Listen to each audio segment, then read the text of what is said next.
Good evening, everyone. Welcome to KV 1895. Today's top story is image analysis. This is very important in today's times because of the increase in demand of diagnostic imaging since 1895. Since then, technology steadily advanced into what we know as X-ray. But to understand X-ray, we need to understand the key components to give the most accurate reading to diagnose and treat people with various complaints. No need to cut open people anymore just because you stubbed your toe. First, let's talk about SID. SID stands for source to image receptor distance, but we can also call it tube film distance or focal film distance. This is the distance from the tube to the IR. For most exams, the standard SID is 40 or 72. This is important because if our SID is too small, the dose reaching the patient and IR is increased. We want to keep our patients as safe as possible and still get a great image. Speaking of patient safety, let's talk about collimation and shielding. Collimation is decreasing the light field by focusing on the body part in question. By increasing your collimation, you don't need as much technique because the display field of view is smaller and you don't need as many photons to create the image. Also, by increasing collimation, we create a more black and white image on the monitor. Think of your hand or foot. Shielding is a lead barrier put in place of male and female reproductive organs to protect from unnecessary radiation as long as it's not in the way of anatomy being imaged. Types of shielding in contact is contact shield that goes directly onto the patient, either via flat, like a blanket, or a shaped, like a cup for a male. Also, there is shadow shielding, which is a suspension from the tube, and it will cast a shadow on the gonadal region. Also, there is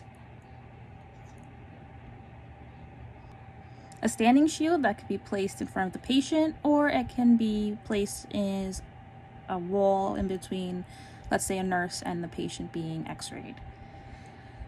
If Oprah was here and was an x-ray tech, she would say, everyone gets shielded and everyone gets collimated. Now let's discuss magnification and distortion. Magnification is seen on every image. It makes the image on the monitor appear larger than the true size of the object. In most cases, we want this to be as low as possible, except for mammo. Mammo has all the exceptions. Distortion is the misrepresentation of the image size and shape either through elongation or foreshortening. Both of these can impair the image and give false information to the doctor reading it.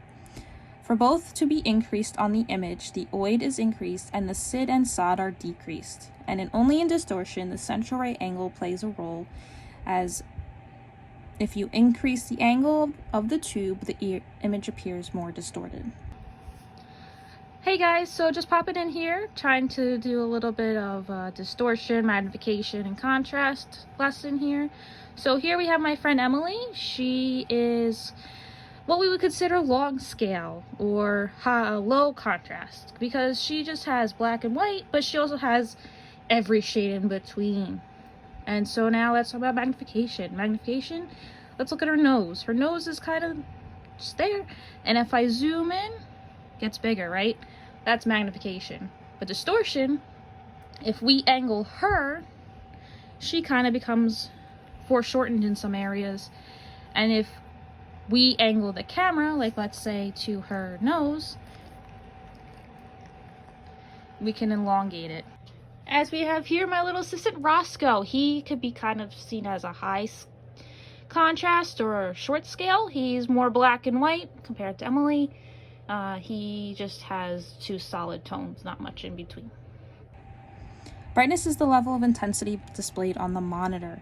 The brighter the image, the more white it will appear. This is said to be of high brightness. Factors that influence brightness is DIEI number, pixel depth, pixel box size, matrix size, and field of view. Brightness, if too much, can make the image look white, and the detail needed to understand the anatomy will be drowned out. This can be changed by post-processing to lower the brightness and hopefully pull the darker tones out to get a better image.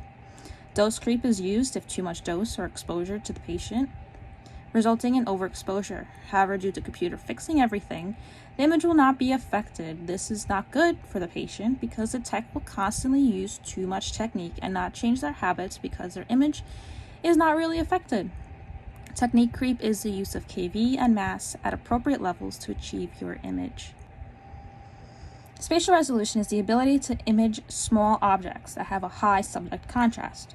This represents the amount of sharpness to the image. Factors that affect this is SID, OID, EID numbers, pixel depth, pixel box size, matrix size, focal spot size, central ray angle, DQE, and pixel pitch. Signal-to-noise ratio is the difference between signal and noise, which noise can also be referred to as graininess that appears on your image. For high signal-to-noise ratio, we want an appropriate amount of photons leaving the tube so that the image will appear to have minimal noise and a good signal, and gives you better image quality. Finally, contrast. Contrast is the difference between two adjacent densities. The higher the contrast, the more the image will appear more black and white. Pixel depth plays an important role in this because the greater the pixel depth, the increased the ability there is for the image to have more gray tones, thus having more of a long scale appearance rather than a small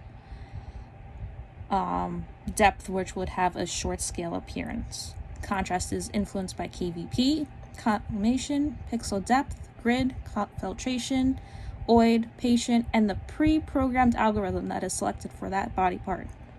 So depending on the body part image, let's say a foot, you want you to have your contrast to be read as a short scale, or a contrast that it has more black and white. Breaking news. Feet and toes are on the run from local podiatrist office. They were last seen on the corner of Mass and KVP Street. Their physical description given by authorities is 5 metatarsals with phalanges attached to their head. Each phalange is armed with 3 phalanxes, and except for the first, he only has 2. For any information, please call 1012-810-5070. Again, any information, please call 1012-810-5070. Thank you. And that's it for today's story. Thank you for tuning in today. As of right now, it is currently 10 o'clock, and our question to you is, do you know where your photons are? Again, today is sponsored by Alara. Alara says, keep dose down, but always have the greatest image possible. Thank you.